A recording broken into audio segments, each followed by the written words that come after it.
Assalamualaikum warahmatullahi wabarakatuh. Yang terhormat Ibu Reshi Ahmad Gani MPD selaku dosen pengampu mata kuliah Perspektif Sosiokultural dalam Pendidikan, izin memperkenalkan diri. Saya Tita Sanda Putri dengan NIM 0392241454 PPG calon guru Universitas Pakuan gelombang 2 tahun 2024. Di sini saya akan menampilkan video mengenai praktik baik yang pernah dilakukan terkait proses pembelajaran di PPL yang menerapkan model pembelajaran yang sesuai dengan perspektif sosiokultural. Video ini sebagai pemenuhan tugas ujian akhir semester mata kuliah perspektif sosiokultural dalam pendidikan. Baik, di sini saya akan menceritakan pengalaman sewaktu saya melaksanakan PPL di SDN Kawungluwu, Kota Bogor. Pada saat itu, saya melakukan jadwal PPT siklus pertama di kelas 3A mata pelajaran IPAS topik siklus hidup hewan. Sebelumnya, saya memang sudah pernah memasuki kelas tersebut sewaktu saya observasi dan asistensi mengajar. Di kelas tersebut, jumlah siswanya ada 26 anak. Rata-rata untuk anak seusia mereka yang berada di kelas 3, ukuran kemampuan kognitif, psikomotorik, dan juga afektifnya sudah cukup bagus.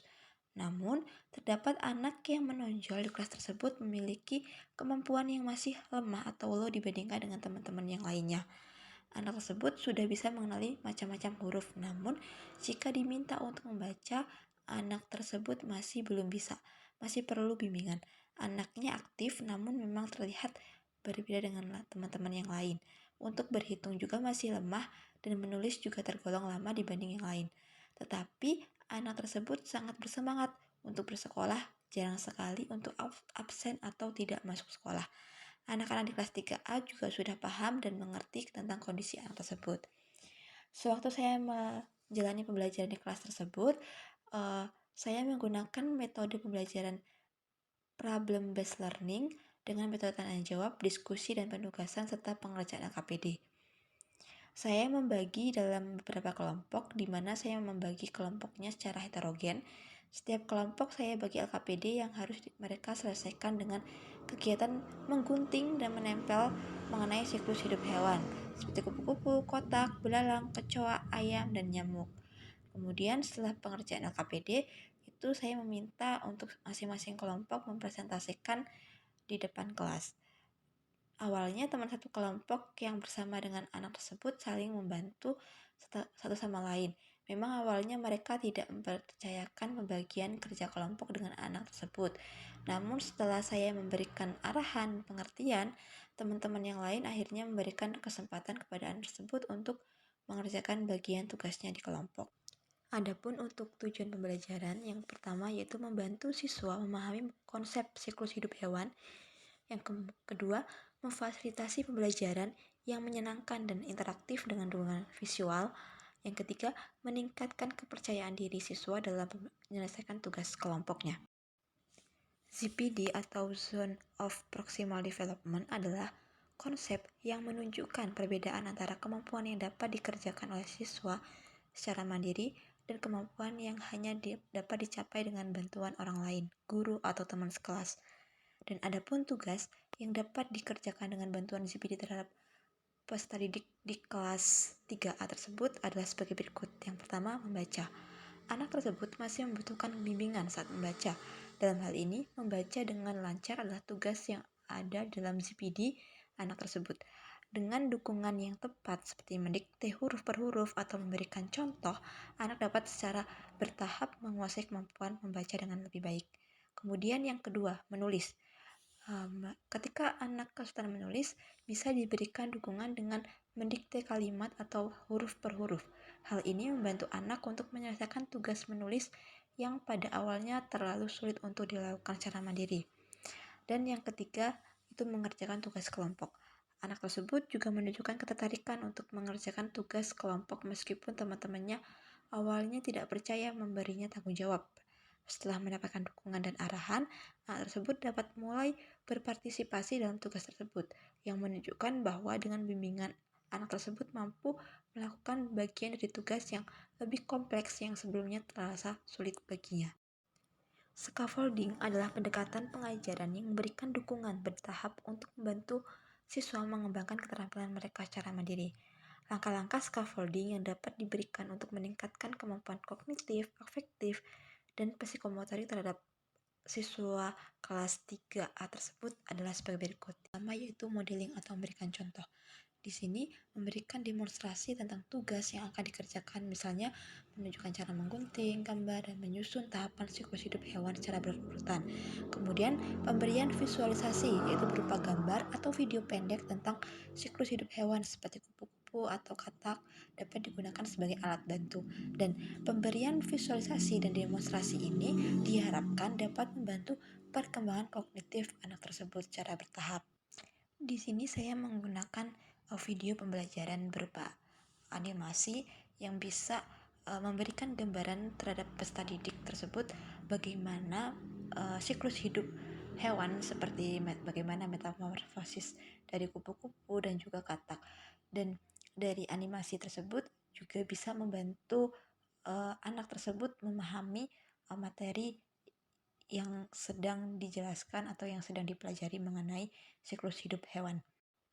Penerapan scaffolding yang kedua yaitu prompting, memberikan petunjuk, yaitu memberikan arahan langkah demi langkah kepada siswa selama pekerjaan tugas atau pemberian LKPD. Seperti langkah pertama, gunting gambar ini ya nak, terus langkah kedua, cari gambar yang menunjukkan telur kupu-kupu, coba yang mana. Dan untuk siswa dengan kemampuan lebih rendah itu pertanyaannya disederhanakan seperti apa yang terjadi setelah telur menetas, dan dari situ dapat memancing keterlibatan mereka. Dan tahap ini juga dapat membantu perkembangan kemampuan psikomotorik pada anak tersebut secara bertahap mengenai cara menggunting dan menunjukkan gambar.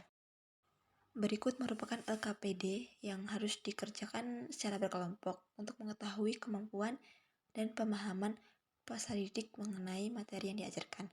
Pengerjaan LKPD ini selain untuk mengasah kemampuan berpikir kritis peserta didik, juga melatih kerjasama dan tanggung jawab peserta didik. Adapun di dalam LKPD itu terdapat aktivitas pertama, aktivitas kedua, yaitu aktivitas pertama yaitu peserta didik diminta untuk menggunting gambar dan menempatkan di kolom yang sesuai dengan instruksinya. Misal gambar kupu-kupu itu termasuk metamorfosis sempurna atau tidak sempurna. Kemudian aktivitas yang kedua yaitu menggunting dan juga menempel untuk urutan siklus hidup hewan. Untuk siklus hidup hewan seperti katak dan juga lebah. Langkah scaffolding yang ketiga yaitu guide praktis, itu latihan terbimbing. Siswa itu diajak untuk bekerjasama dalam kelompok heterogen. Siswa yang lebih mampu diberikan tanggung jawab untuk membantu temannya, mendampingi langsung kelompok yang memiliki siswa dengan kebutuhan khusus, memberikan bimbingan secara personal jika diperlukan.